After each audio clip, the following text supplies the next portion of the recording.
You are listening to the Radio Rebel Nulloch podcast with me, Danny Coffey, a non-sectarian podcast dedicated to expressing the opinions of the broad left. Since the Apple tax revelation and possibly before, the term tax haven in Ireland have been linked in political conversation. Well, in November of last year, a new book was published entitled Tax Haven Ireland. It is co-authored by the head of the Sociology department, UCD, Kieran Allen, and Brian O'Boyle, an economist at St Angela's College in Sligo. Both are people before profit activists. We're delighted to have on the phone Brian O'Boyle. Many thanks for taking our call, Brian. Yeah, you're very welcome, Danny. Thanks very much.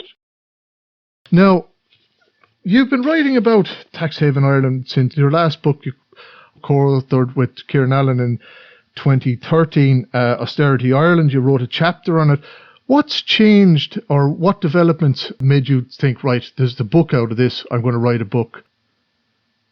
Yeah, I think there's a few things. First of all, at the time we were clear, most people in Ireland have some sense that there's something dodgy going on in the Irish tax system. Most people who are on the left are very clear that Ireland is a tax haven, and I suppose over the last maybe 7 or 8 years there have been reports by the European Council, for example, the European Commission. There have been Senate reports from America. Ireland has been put onto a blacklist by Brazil. All the major serious kind of institutions, the Tax Justice Network, Oxfam, Christian Aid, all of these people have labelled Ireland a tax haven. And yet, there's sort of an anomaly there, because although there's been plenty written in newspapers and, you know, some journal articles and so on, there was no book-length treatment of the tax haven. And so, I suppose we were kind of, as you say, we had written some stuff on the haven in the previous book, and we were pushed into action by probably the Apple case, you know, in 2016, when the European Commission, having had an extensive report, an extensive investigation into Apple's tax affairs, effectively labelled Ireland a tax deviant and said that over the course of maybe 25 years, Ireland had worked alongside Apple to granted tax advantages that allowed it to become one of the world's most powerful companies. And then alongside that, there was also, on foot of the housing crisis, there was all sorts of anomalies emerging where vulture funds were declaring, on the one hand, very high levels of profits in Ireland. They'd come in, as you know, and they'd bought up a vast tract of land and property and assets and so on. And yet, in their end-of-year tax returns, they were declaring that they hadn't made any profits at all. So on the one hand, to their investors and shareholders, they're saying there are profits being made. On the other hand, to the revenue, they're not paying any tax. So we wanted to know how that was happening. So it's for all those reasons, you know, Ireland was in the headlines. It was clear that Ireland was a tax haven. There was no book written, so we said we better do one. Yeah, well, also in the book you have outlined the different types of tax havens. Ireland is a particular type. It's not the kind of the island type. Can you explain the different types of tax havens and what type of tax haven, how these interlink with each other? Yeah, that's a good question, yeah. So I suppose when you think about it, you know, in the common discourse, oftentimes you hear tax haven, you think of maybe small Caribbean islands, you know, or maybe the islands off the coast of Britain. So you talk about the Channel Islands and so on. So people think maybe, you know, the Cayman Islands or Barbados, Bermuda, Guernsey, Jersey, these kinds of places, small micro-states. And in some ways they are part of a system, but as you say, what we wanted to stress is a sort of a political economy of tax havens, if you will. So in other words, what we try to show in the book is that, if you think about it logically, right, little small microstates have very little political power. And there's no chance in hell that they would be allowed to operate in the way they do, which is the taxpayers in various countries people who should be benefiting from taxes, should I say. And so it stands to reason that there's actually a network. And so what we show is, at the very apex of the system are the City of London, and Wall Street and places like that, you know, the centre of the financial district in China and Japan as well. And so they are the centre of the whole system, right? And they're the centre of global capitalism, and that makes sense because then you can think of a system that has a certain alignment. There's the most powerful capitalist states, have the most important financial institutions, and they have also the most important financial district, and that's the central core of the system, right? Then you have 100 or so tax haven, effectively 1 in 2 countries now, in some way or other, is a tax haven, right? So there's the estimates are between 60 and 100 of the 200 or so sovereign states are now classified as tax havens. And then linking them up are a small number of really central tax havens, which are generally not massive countries, are not very small countries, but are sort of mid-sized countries in strategically important locations. So here you have Europe, because Europe tends to link capitalism, particularly Europe is itself a very important centre of capitalism, but it's also linked to America, and then it also links towards the Asian economy. So in Europe you have Ireland, Luxembourg, Switzerland and the Netherlands, and they do all of what are called the kind of conduit purposes. So what really happens there is capital flows through those countries. And then you have Singapore, which is a really important financial centre for linking up the Asian capitalist economies. And so Ireland is one of these 5 or 6 what are called conduits. So to summarise, you have 2 or 3 major districts flowing through 5 or 6 conduits all the way out to about 100 different tax havens. And as you say, and they also have sort of, as well as sort of those functional differences, there are geographical differences as well. So it stands to reason, for example, that, Japanese companies would tend to favour using Singapore, whereas American companies might use the Caribbean islands because they're closer geographically to them. Right. But how did we get to this point? Can we trace this back to, say, TKWhitakers' program from economic expansion, where he looks at foreign direct investment? Let's bring in foreign direct investment and we'll grow our economy off of that. Does it start there, or is it later on in the evolution of Irish tax regime? It's a bit of both, I would say. Yeah, I mean, maybe what you might call the stuff you referred to in the 50s, the TKWhitakers stuff, which is well known now in terms of mainstream Irish economics. I studied economics in NUI Galway, and there's a very strong narrative around the idea that in the 1950s Ireland grew up, it became a modern state, and that this idea that we left behind sort of the immaturity of De Valera's economic nationalism, and we start to participate as fully sort of, liberal state, let's call it, in the international system. There's an element of truth in that, because obviously Whitaker was a very senior and powerful manager in the Department of Finance, and he did drive, along with Lamass, the idea that there should be an outward focus of the economy. And he did make a statement that said, look, we need to pursue capital accumulation, and we need to do capital accumulation in a way that attracts in foreign investment so that we can piggyback on the most, technologically advanced companies in the world. Initially, they looked to Britain. There was a little bit of pushback there, but really in the end, because Britain was in some ways relatively declining after World War II, and American capitalism was firing ahead, in the end it was primarily American capitalism that they looked towards. And so the point that we make in the book is that you've got to understand that that's part of a picture, right? So what happens is they start to attract foreign investment in. We reference a guy called Cormac O'Grada in the book, who's a well-known economic historian, and he's right. I mean, he says, over the course of 15 years, there is a veritable transformation of the Irish economy in many ways, because there's an enormous increase in foreign investment, there's an enormous increase in the presence of American companies, and this could have went one of two ways, right? On the one hand, the optimistic picture was, let's assume we're going to get what economists call linkages, so that, an American company comes in, it has a high level of technology, it doesn't outcompete its rivals, it actually starts to link in with them. And so maybe, it buys some of its products down the chain from Irish companies. It gives them a technological bounce, and the Irish economy advances. That's what they hoped would happen. The most sort of negative outcome would have been foreign investment comes in, and it simply just moves Irish companies out of the way and outcompetes them. And what actually happened in the Irish economy was a bit of both. Where there was direct competition, the Irish companies fared badly. So, there's a guy called Frank Barry, who's an economist in Trinity. He talks about a dual structure in the Irish economy. And this is, your listeners will know that there's sort of, at the moment in Ireland, there's a really high technology foreign sector, and then there's a much lower technology Irish sector. You hear all about that during COVID and everything. Yeah. Well, that was kind of started in the 50s, right?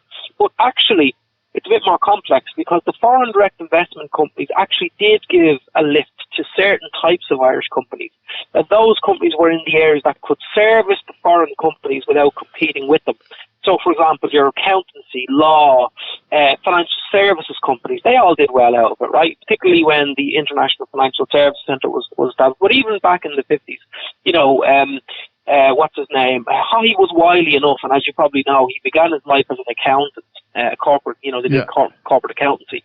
So there's a whole group of people who did well out of that, right? But the main group that did well were people in the construction and land and building area, because obviously the green, exactly, the greenfield sites. There was, there's facts out there. Conor McCabe has a good book that looks at some of this in terms of the development of all of this.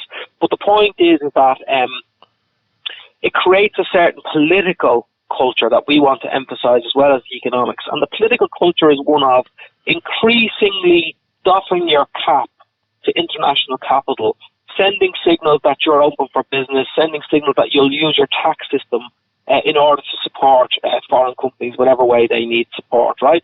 But alongside that, there's a sort of what grows up is a kind of cronyist and corrupt form of Irish capitalism, where there's a sort of a link between saying, listen, if we're bringing in all these companies in, we want to make sure that the domestic capitalists do well as well. So that might mean giving them inside information. It might mean giving them an inside track for example, again, there's a number of books came out after the Celtic Tiger that showed that for a time in the 50s and 60s, the construction industry was extremely reliant on the state because the state was basically the customer for about half of their building projects. All about the tribunals that emerged in the 70s and 80s. That's to do with the fact that there was a whole layer of corruption. So in other words, the establishment liked to say, generally the country was clean as a whistle, but there's a few bad apples, the likes of Haughey.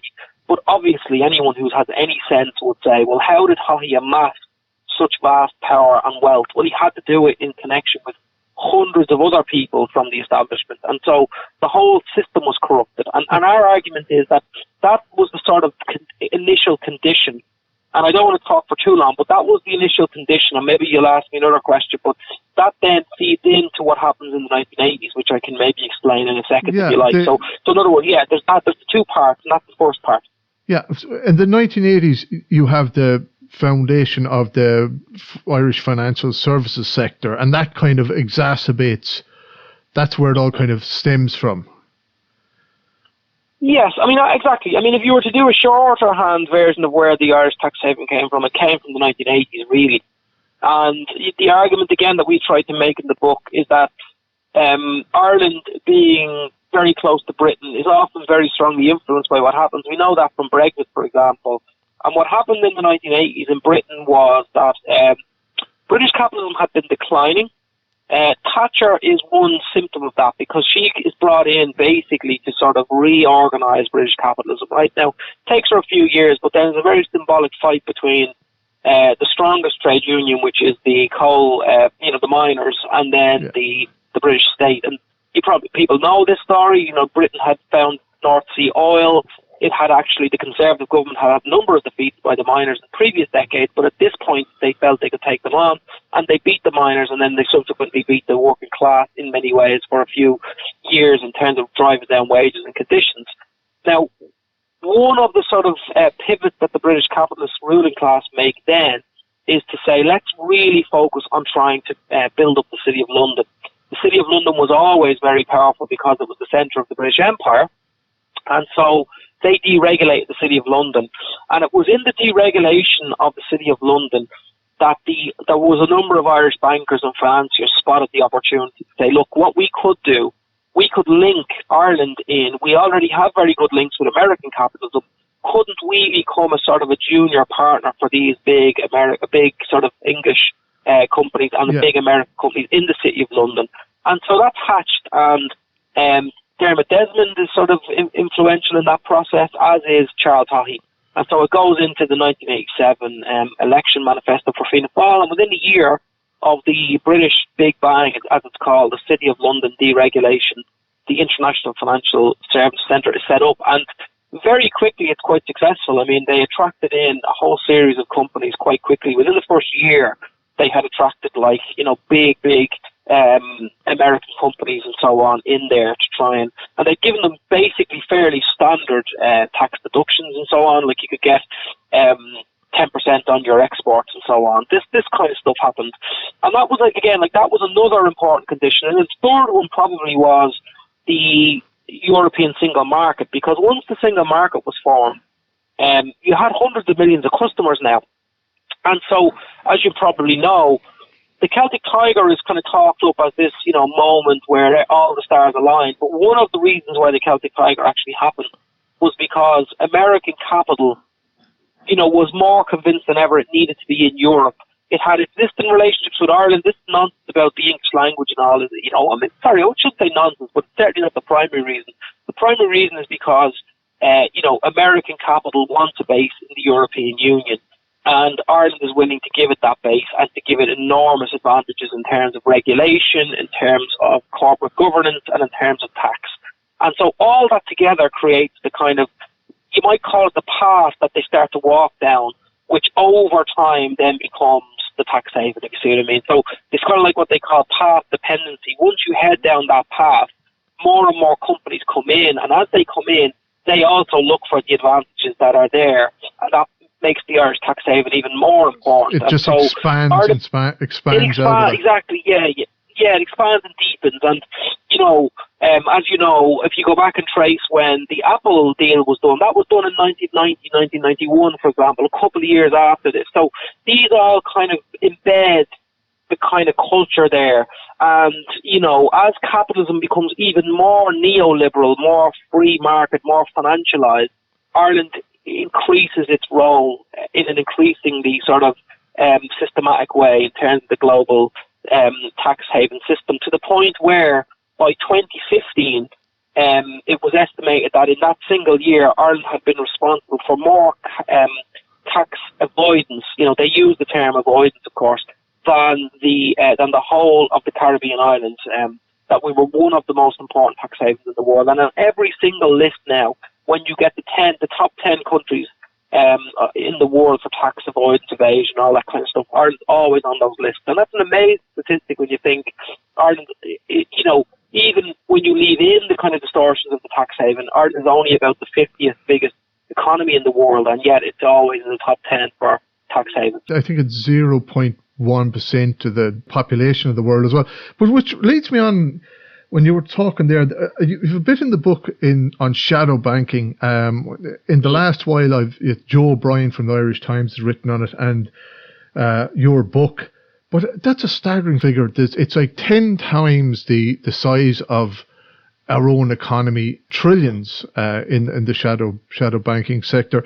And you also go into a bank called DEFA, or it's a German bank. Can you explain just the threats of shadow banking and what is going on there? Because you never hear, like, if you Google shadow banking in Ireland, there's a couple of articles by Joe O'Brien, and there's your book that deals with it, and a few other articles, but it's not in the public consciousness, so to speak. Can you just go into the shadow banking, how it works, and the story of the DEFA bank? Yeah. Well, look, I mean, shadow banking is, it's a very interesting phenomenon, because obviously it's in the shadows. And the first question you might ask is, why would banks want to be in the shadows? Or actually, first question might be, what does it mean to be in the shadows? What it means to be in the shadows is that you're effectively electing to be outside of the governance structures of central banks. You see, central banks are like, they give ordinary banks a cost and a benefit. The benefit is that they protect them in difficult times. You get this idea that you're a lender of last resort. So you think about the Irish state. When the Irish banks engaged in enormous levels of speculation and all the rest of it, and they were about to collapse, and it's very likely they may have all collapsed, right? But now, AIB, Bank of Ireland are back. I know there was consolidation. I know some of the banks were let go, but the point is that the pillar banks were saved. Yeah. And they were saved because they were part of a regulatory system, albeit that the regulatory system hadn't regulated them very well. In a certain sense, the central bank takes responsibility for protecting the banks and for keeping them afloat if they're in trouble, right? So that's the upside as far as bankers would be concerned. The downside is that they get regulated, and therefore, because the state is giving them some protection, it also insists on making some, rules around, for example, how much money they can lend. So there's a thing called reserve requirements, which means that you've got to keep a certain amount of hard cash for all the loans you're making, for all the credit you're giving out. So credit can sort of just feel a little bit like it's intangible. It's just a checkbook or a credit card or whatever. But in the end, it has to be backed up by hard cash somewhere. And so the reserve requirements have been increased a little bit because of the financial collapse. And so, as I say, the trade-off is you get protection, but you have to follow the rules. Now, shadow banks give up on the protection, but they also give up on the rules. And so, by definition, first of all, it's harder to know exactly what they're doing. Second of all, it's very likely that they've wanted to give up the protection of central banks because they feel that they don't want to follow the rules. Otherwise, why wouldn't they follow the rules? Do you know what I mean? Yeah. I mean, if you're going to follow the rules anyway, you might as well get the protection. So it stands to reason that these banks probably don't want to follow the prudential rules of banking, and so they kind of operate in what's called in the shadows. So yeah, I mean, the point of it is that what one of the chapters in the book does is it sort of looks at the role of sort of these forms of very speculative finance in the previous Great Recession, and the argument we make is the kind of business model of these companies is one that has a tendency towards collapsing financial systems. And when a financial system collapses, as we know from our previous bitter experience, it means workers, it goes right down to public sector workers, construction workers, retail workers losing homes, jobs, income, and all the rest of it. So although it can seem quite remote and it can seem, a little bit sort of abstract from real life, it is until it isn't, if you know what I mean. So, it stays abstract until there's a massive collapse, and then suddenly everybody hears about it. Now, the bank in question that you're talking about there was one of these banks. Again, your listeners you have to get comfortable with the idea that there are different types of banks. So we are used, if we're customers, to dealing with sort of what are called retail banks. You get your mortgage or you borrow money for a loan, and those are banks that are generally on the high street or whatever, right? Or potentially at these days online, right? But there are also banks that just deal with sort of corporate debt or deal with investment practices in companies. And they basically, a lot of what they do is speculate. They speculate on the prices of shares and stocks. They speculate on the price of currencies, all this kind of stuff, right? And the point is that there was the IFSC, the International Financial Service Centre, is a centre for a lot of this stuff. And one of the reports that you referenced there, that's in the book, is a report by the Financial Stability Board, which was an institution set up after the Great Recession. It's linked to the Bank of England, actually, and they have a report the report that we referenced that showed that in 2017 Ireland was housing 3.2 trillion worth of shadow banking assets, and at least 600 billion of those were completely unregulated assets. So there's an enormous, as you say, the scale is mind-boggling, and the potential for, problems is big. One problem, just to give your listeners a sense of it, might be, increasingly, right, there's this kind of form of corporate raiding where companies give out more money at the end of the year, right, than the whole revenue of the company was in the year, because they're stripping the assets in order to sell the company on, And so all this kind of stuff means that there's a lot of zombie-type companies in the system these days. And if there was another sort of downturn, they could go under, and then the funding models attached to them in the likes of the IFSC could be under pressure. So that's just one example of what could happen. And the bank you talk about was a bank that actually had been sort of lending in a speculative way on the basis that it would sort of it was effectively insuring other banks who were doing speculative purposes, but it didn't really have enough insurance for itself. And when the Great Recession came, it went under. And I think from memory, because the book, I haven't seen that for a while, but I think what I say in the chapter is, or what we say, should I say, in the chapter is that it cost something like 125 billion. Yeah, 125 billion. Yeah. And then, Jesus Christ, that's just, the point was, I think the Irish, that the company was resold to German parent company about 6 months before it collapsed. Such a fortuitous thing for Ireland, because I'll tell you one thing, we ended up with a debt of about 60 billion, and that cripples people. Can you imagine if we had three times that? You know, I mean, it is mind-boggling. That's just absolute. You know that. The thing is, that can that happen again though? Could a bank like that collapse in the shadow banking sector, the IFSC, and we're in serious bother? You wouldn't even heard of the bank. I mean, you might have heard of it. Exactly. I mean, the point of it is that by definition we can't really answer those questions. I mean, what I would say is, if you have an enormous shadow banking system in your jurisdiction, well then, you know, by definition you're opening yourself up to instabilities and to challenges and to problems, you know. And because it's unregulated and because it's in the shadows, you actually don't know fully what the risks are until you do know what they are, because they start to manifest themselves. Do you know what I mean? Yeah. So like, it's not that you want to be sort of scaremongering, because I genuinely actually don't know the answer to your question. What I would say is that I don't think it's very prudential. I don't think it's very, you know, you're not following a precautionary principle if you have an economy that's somewhere in the range of the 45th or the 50th biggest in the world, and yet you have a shadow banking system that's 3rd or 4th in the whole world. I mean, that doesn't stand up, you know. It means that your economy is far more. It's not, and it means your economy is potentially far more unstable than similar sized economies would be if they weren't following these kind of financialized practices. I just want to go on then to the social cost for ordinary people in Ireland of living in a tax haven. In the beginning, when we started the conversation, you were on about vulture funds. That would be one. But there are other costs as well, and you outlined them in the book. Can you go into them as well? You know, like what? Yeah, go ahead. For the ordinary person, tax haven Ireland, it's not on their radar. Like the shadow banking system, it's not on their radar. But you mentioned quite a few social costs and indeed to the global south as well. As, you know, we can't just be thinking about ourselves, but the social costs to Ireland itself and to the global south. Yeah, well, the first thing I'd say is that, you know, people have a memory of what went on in the Great Recession. So, I mean, Ireland had one of the deepest recessions in the global system, you know, and, you know, many, many people's lives were really, really badly damaged by that whole process and are continuing to be damaged by that process.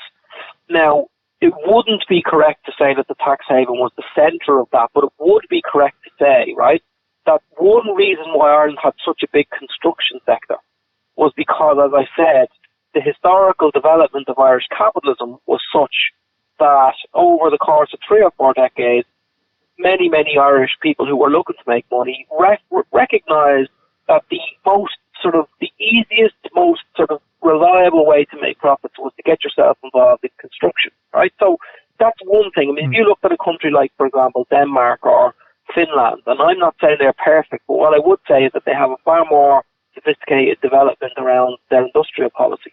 Ireland didn't have that because it had this multinational sector. So it's what you might call an opportunity cost. By availing of foreign direct investment and availing of a model that sort of has a small number of big companies in small sectors of the economy driving things along, you then don't have to, you know, engage yourself in the problem of developing a modern industrial policy for a wider section of the economy, right? That's one thing, right? That's important. Second thing I'd say is, so in other words, the economy is overly financialized and therefore it's overly vulnerable. And we saw that in the previous crisis. That's one point. So, you know, when crises hit the economy, Irish people suffer probably more than the average would. It certainly was true the last time. Second thing I'd say is, you know, the narrative in Ireland is always about the jobs. And look, I mean, nobody wants to deny that there are a couple of 100,000 people who have quite good wages. I mean, let's tell the truth. The wages in the foreign direct investment sector are about 40 to 50% higher than the wages in the domestic sector, okay? Yeah. So there are, you know, the average wage is about 60 grand. So this is an obvious benefit for lots of people, and it would be, you know, very churlish for me, especially as a public sector worker, to say that we should discount that. I wouldn't say that. What I would say is you've got to be fair in your analysis of whether or not this is good for everyone, because there are 5 million people in the country. So if 200,000 have good jobs out of it, right, that's fine. But then you've got to ask yourself the question, well, you know, what other markers or measures would you use to say whether this is a successful policy? I would say one of the key ones would be people's level of security, people's level of public services would be another one. The level of democratic accountability within the country would be another one. So let's look at those three and see how we get on, right? So first of all, if we take people's levels of security, your security flows, I would say, from having a secure job and a secure home, right? So those would be two very fundamental parts. You look at Ireland now. Ireland has an enormously insecure population because so many people now are just not capable of getting a house. And that all goes back in many ways to the long-term development of Irish housing policy in terms of the Irish tax haven, but also to the policies that were implemented after the Great Recession. So after the Great Recession, as you know, they implemented NAMA. NAMA was effectively a way of collectivizing the problem of the collapse of the property sector. It put a kind of a floor under the whole market so that the price didn't collapse any further, because the government, the state and the taxpayer became the buyer of last resort. We will buy the assets, effectively, was the policy. Now, that didn't actually solve the problem in terms of moving the property sector back towards health, let's call it, right? So the strategy was stabilise it in the first year or two and then bring in foreign capital, which will be the wall of cash that will actually reflate prices. See, what they wanted was for land values to recover, for prices in property to go back up. And so they needed foreign money. And to get the foreign money, we know that there was at least 65 independent conversations between Department of Finance officials and representatives of international vulture funds who were looking to make a killing in the busted market, right? And one of the advantages they got, amongst other ones, was tax avoidance, legalized tax evasion, if you want to call it that. Because we know that they set up a whole series of companies in the International Financial Services Centre. They made, purchases of up to 200 billion worth of Irish assets. They made, tens of millions of profits annually, and yet they were able to write it all off through mechanisms in the IFSC. Now, again, you might say, well, that's a bit abstract from an ordinary person in Tala, where I'm from, or Mayo, where you are.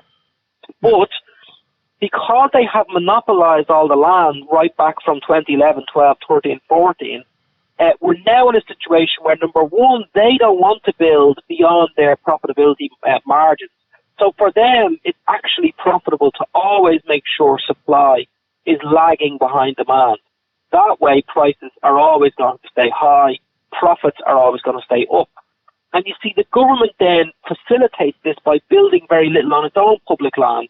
At the last time I looked, there was 812 or something sites that were publicly owned and that were suitable for housing. But how many are being built on? Hardly any.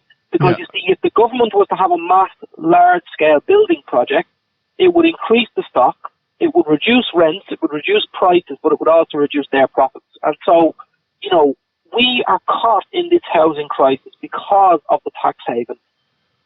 In the narrow sense, because tax haven policies brought them in, but in the longer sense, because the Irish economy only really had such a big collapse because construction was linked into a tax haven, in the way I said, right? So that's another thing to think about. The next one will be public services. Ireland comes out near the top when you read, GDP per person, which means nothing to anybody, Absolutely, a mean is a distorted statistic, because you could have a mean of, 70,000, but that's because a small cohort are earning over 500 grand. What you need is the median wage, and in Ireland the median wage is about 37 or 38 grand, whereas the average wage is about 48 grand, right? So the point is, you can look at all that and say Ireland looks like it's a rich country, but actually what people want to know is, what quality of education do their kids get? Do they get good access to university? What quality of housing stock do we have? Do we got good, well-insulated houses? If we get sick, how well are we going to be looked after? Do we get on to getting our crucial care pretty quickly? And on all these kinds of quality of life, public service type league tables, Ireland comes near the bottom. Yeah. So if the tax haven was actually doing well for us, if there was this vast amount of money coming in, wouldn't you expect that at the very least people in Ireland would benefit from that? But they actually don't. I mean, if you lived in in Denmark or Finland, you'd have much better public services and you'd have a much better standard of living, but you wouldn't be in a tax haven. So, for me, it's fine to say the jobs, but that's not the only comparator. And when you have 5 billion people, and of those 5 billion, 1 out of every 25 has a foreign direct investment job, well, there's 24 other people. You've got to think about their quality of life and their jobs and their aspirations and and it brings an awful lot of inequality as well. And finally, democracy. I mean, we live in what many people call a captured state, because when the kind of chips are down, they always look after the elites. And we know that from, you look at the way, let's say, the most vulnerable groups in our society, single parents, travellers, asylum seekers, you look at how they were treated in the Great Recession. They lost vast amounts of their support, and they really couldn't lose their supports, right? You look, though, at what was kept as sacrosanct that wouldn't change and couldn't change. Corporation tax. Absolutely. You look quietly at what they did through a number of budgets. They gave specific tax advantages to wealthy executives who would move to Ireland and so on. So the whole thing has been set up so that it's, geared to supporting the interests of maybe the top 5, 10, if you're being generous, 15% of the population. And meanwhile, it's all denied. So a very fundamental part of a democracy would be that people tell the truth to their electorate. You see, I don't know if you saw yesterday, there's a whole hullabaloo now about whether Boris Johnson lied to Parliament, because the idea that your public representatives would tell lies to their other public representatives is a sackable offence. But yet we live in a society where all of the establishment politicians systematically deny the truth about the country, which is that it's a tax haven. They won't tell the truth about that. Yeah. And that has a very fundamental corrosive effect on our democracy. It undermines, in very many ways, I would say, the spirit of a republic. And so there's a whole range of reasons why the tax haven model is bad. And, the final one, if I have a second, is the climate change question. I mean, in the end, what we need is a government that's going to fight for democratic accountability and for more democratic control of the world. We can't do that on our own, for sure. But what we can do and what we can expect is that a government that's representing the Irish people wouldn't go out and try to undermine tax collection for all the rest of the world by making a virtue of the fact that companies will never pay more than 15% tax, because that's what Pascal Donoghue did. He went out and said, you know what I'm going to do? I'm going to use my influence to try and make sure that democratic governments in the future can't increase taxes on international companies by more than 15%. And then he came back to Ireland and said, this is a great thing. It's not a great thing, because we need higher levels of tax. I mean, in the 1950s, the average corporate tax rate was 50%. Today it's 25%. It dropped by 50%. Meanwhile, workers, PAYE workers, are paying more to make up the gap. So what do they do with all them extra profits, Danny? They use those extra profits in a political way to lobby governments to control and coerce populations, to undermine democratic and workers' rights. And so it's in all of our interest to actually have a less financialised, more democratic form of economy, and you won't get that if you're a tax haven. Absolutely. I'll just finish up on this now. I had a load of questions. I could listen to you all day on this, but in the last bit, you have the postscript, base erosion profit shifting agreement. How does that change Ireland's future? Will it have much of effect, or how do you see that? That's a good question. The new 15%. I mean, the question is, we're kind of cutting across each other. I would say, look, I mean, the process is the OECD process, right? And on the one hand, they've managed to get 140 countries involved in this thing, and they've managed to say that they're going to address some of the problems, because for people who aren't aware, how they diagnose the problems is, what they say is, what's happened in the last 20 years is that the global economy has become more financialized and has become more technology focused. And so what's happening is you have these enormous companies, often tech giant companies, that are able to make vast profits off what's called intellectual property. Now, intellectual property, because it's not physical, can really be housed anywhere. And therein lies the problem. Because what you can do is you can artificially organize your firm so that the intellectual property upon which you make lots of profit is housed in tax havens. And so everybody knows this is happening, and so the question is, how are they going to do something about this? So this process starts off, and they have been working to try and close two big problems. One is the idea that profits will be paid where sales and activity takes place. So at the moment, there's a big a big gap between, say, for example, a company like Apple. They may well have a lot of their sales and a lot of their workforce in countries like Germany, France, and Spain, but they would declare a lot of their profits in Ireland, for example, So the argument would be that there'll be a rebalancing of that, And then there's another part of it which is sort of like about sort of making sure that there's some minimum amount of tax paid on these intellectual properties. Now, the point of it, though, is if you look at the scale of it, there's a really good economist in England called Richard Murphy, a good Irish name. And Richard Murphy has a really good concept called the tax gap.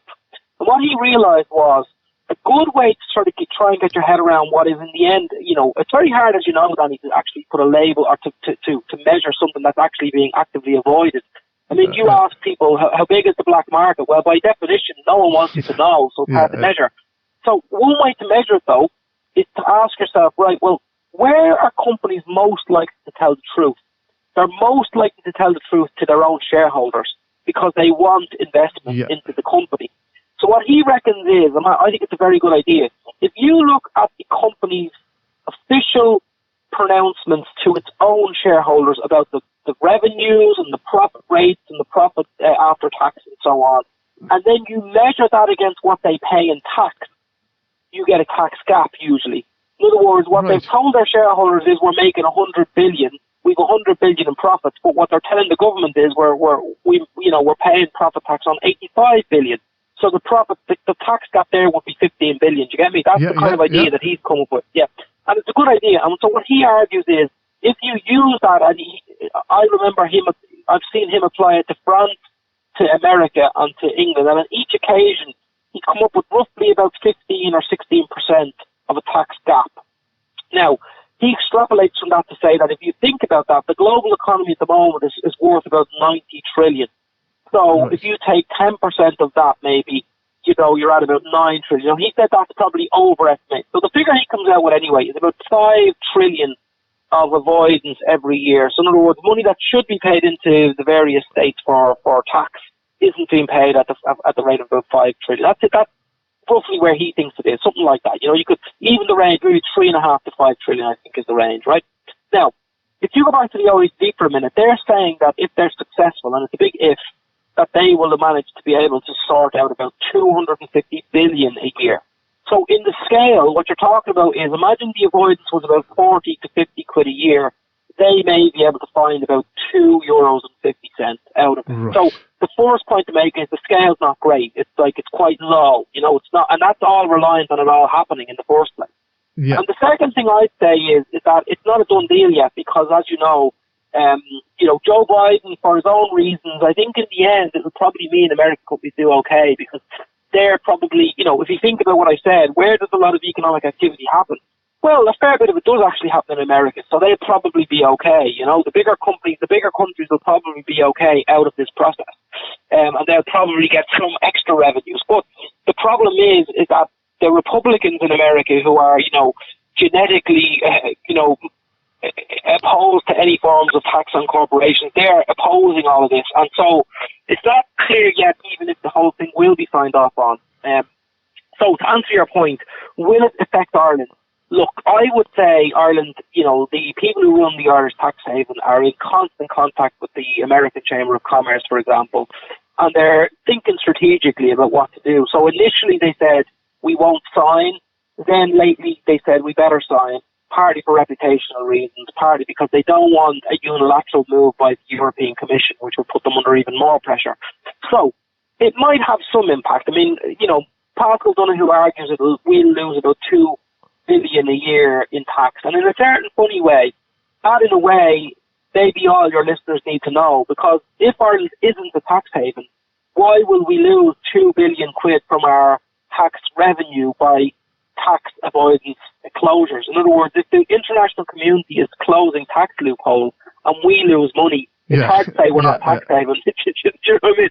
So in a certain sense, they're actually admitting that we are a tax haven by saying that we're going to lose money when these come in. But if I was to give you my ultimate impression, I don't think it's big enough. And I think in the end, the funny thing about a tax haven is it's not just about countries, it's about companies. And the reason why Ireland is able to get away with what it gets away with is because its partners are some of the most powerful companies in the world, and they have big presences in other countries.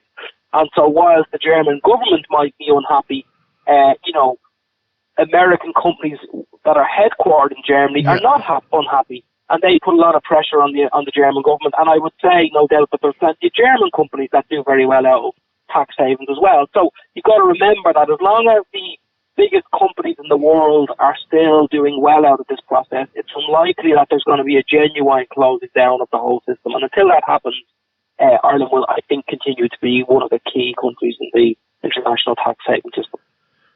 And just finally, with the pressure from the paying for COVID, and we've also have to pay for the 2008 crash still, like there's so much to pay off the debt, and that's across the Western world, Europe and the United States. Will there be much more pressure to close these loopholes in the future? Do you see that happening? That's a good question. I mean, there was some move. If you think about where the question of tax kind of moved up the political agenda, it was actually after the Great Recession, but there was pressure on government to find more money. And, I'm not sure exactly about the transmission mechanism between that and a lot of whistleblowing, but a lot of whistleblowing seemed to happen in those few years after the Great Recession. So if you think about the Panama Papers, all that stuff, the Pandora, the Paradise Papers, all this kind of stuff, LuxLeaks, a lot of stuff that we relied on to write our book, a lot of that came out from people, probably, I would imagine, disgruntled people who were working in maybe mid-level parts of these companies and found their own situation getting worse. And meanwhile, they were probably being paid to stash, vast sums for their superiors offshore, and said, you know what, actually, this isn't fair or whatever, So I would imagine in a world where, ordinary people are being asked to pay more, their services are getting worse, there's a growth of inequality, there is a political pressure on states to collect more revenue. And so will that have an impact? It may well do. One thing I don't like to do is to be, if you don't have a good answer, you shouldn't give one. So I don't know is the honest answer about that. But it's possible. What I would say is that the last time that there was pressure on was after the Great Recession. So if there was another big recession, it's likely that it could happen. But up until now, they've managed to kind of continually change the way that they do the tax evasion and the avoidance in order to keep the system going. So, it's a good question. It could happen. My sense of it will be, and this is where maybe, left-wing politics comes in, and it's probably not a bad way to finish. Yeah. The more pressure that working people can put on their governments, the more organised they are, the more strength they have in their own trade unions, the more clear they are on their own interests, the more likely it is that governments are going to have to act, because at the end, unfortunately, particularly in countries like Ireland, the state has been effectively captured. So what would you say? Working class people have to go and say, well, are we actually going to get anywhere through this? Well, the first thing I would be doing is saying, right, well, get in and get a pay rise in the immediate sense so that you're not being left behind, So the more pressure people can put on from below, the more likely you are to see pressure on these systems from above, I would say. Brilliant. Well, the book is Tax Haven Ireland. There'll be a link in the description. Brian, thanks very much. That was very interesting. Much appreciated. Thanks, Danny. No problem. Take care. Bye-bye. Well, that's it from us. Denise O'Toole produced. The beat was by DJ Green. Check him out, he's in the description. He does all our stuff. There's also in the description a link to the book. Read it. It gives a great insight into how our society works, and that's what we need. Anyways, until next time, Toga Boogie, Slonga Foil, Chuck Law.